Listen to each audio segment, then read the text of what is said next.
Before addressing how a runner can jettison outside the rat race, we must understand how one gets into this situation in the first place. When did the starting gun go off?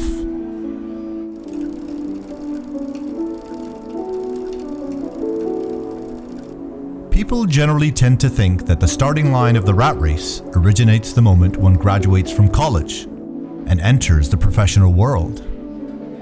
This is a great misconception, and whomever maintains belief in such a fallacy is gravely naive. There are many more sinister plans afoot. This phenomenon definitely doesn't take place overnight. As an integral part of the grand evil scheme of consumption, entering the rat race has always been a carefully synchronized stratagem that is initiated as early as our formative years and progressively ingrained into our psyche till we arrive at a full-fledged and a quote-unquote independent adulthood.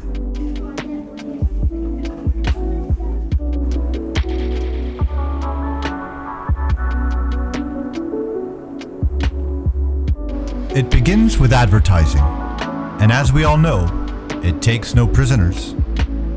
In targeting children, advertising has been the #1 culprit for embedding a need for consumption among children of all ages.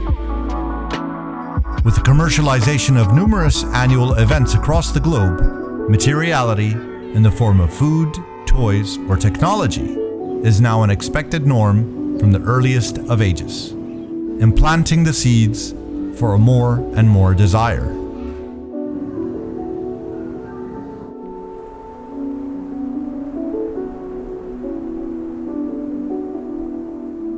As we close out the first decade of our life and enter the ever-changing dynamic of being a teenager, our perceptions start to quickly project outwards, and we begin to contemplate how others view us. This is the first time in our life when we compare ourselves to others in a material sense.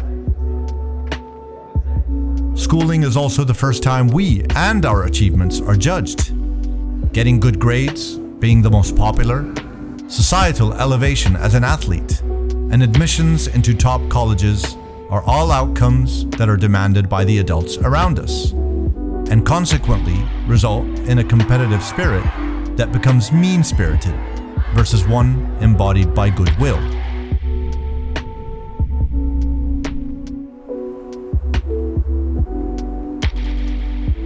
Congratulations on graduating high school, but that was only a test run for what is yet to come.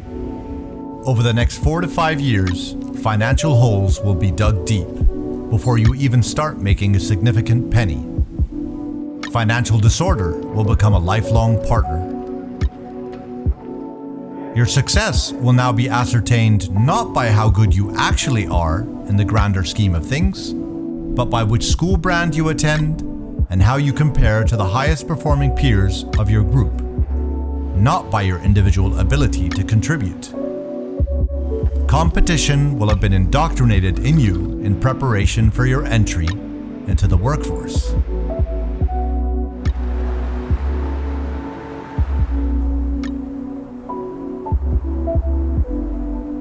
We habitually look at others for benchmarking success versus looking at our own accomplishments. That's why we are never satisfied or content with our real achievements. Deserving or not, we want that next promotion over our colleagues.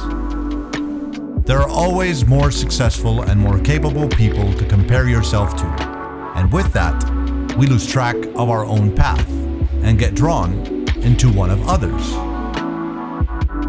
We then fall into a habit of following other bad habits, like losing our time and passions, as others have lost theirs before us, all in the name of working hard and keeping our heads above water.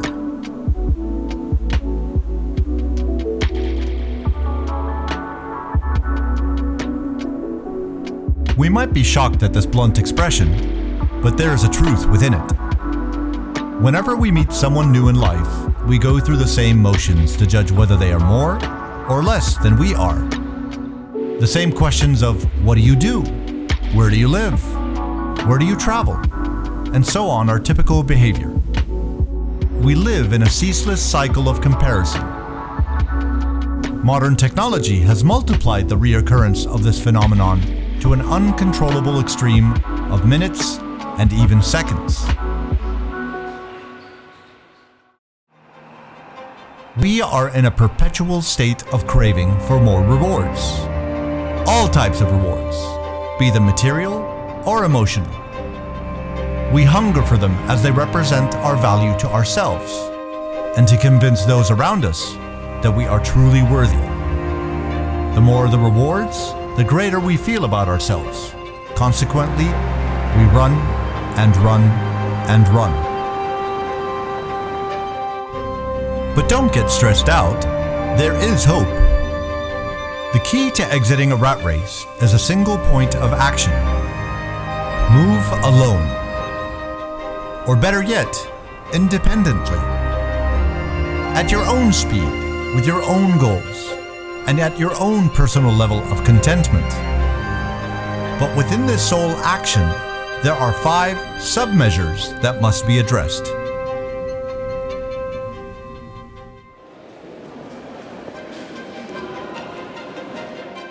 Ignore what society demands of you, or what it projects as success.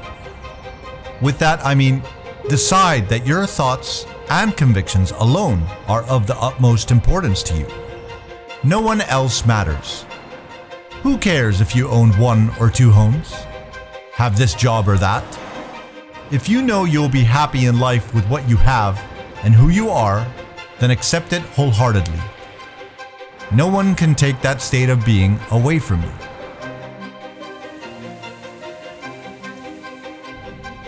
What are your priorities? What material things give you satisfaction and security in life? Make a list. Take it down to the bone, the absolute bare minimum. Then start building it back up from there. This way, you'll finally understand what gives you comfort, confidence, and clarity on what it takes to live the way you really want to live. You'll be surprised to discover how little one needs materially to feel secure and ready to be in a state of happiness.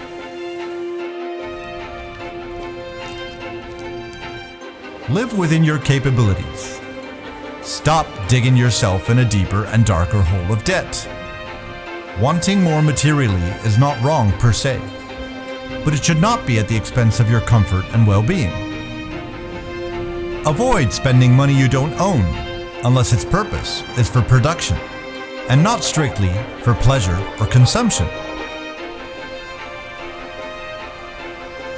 You've heard it and thought it before, and it's true. You are inefficient. We spend so much time on irrelevant actions that populate our entire day, be it at work or at home. Assess how you work and ask yourself, do I need to do things the same way as everybody else?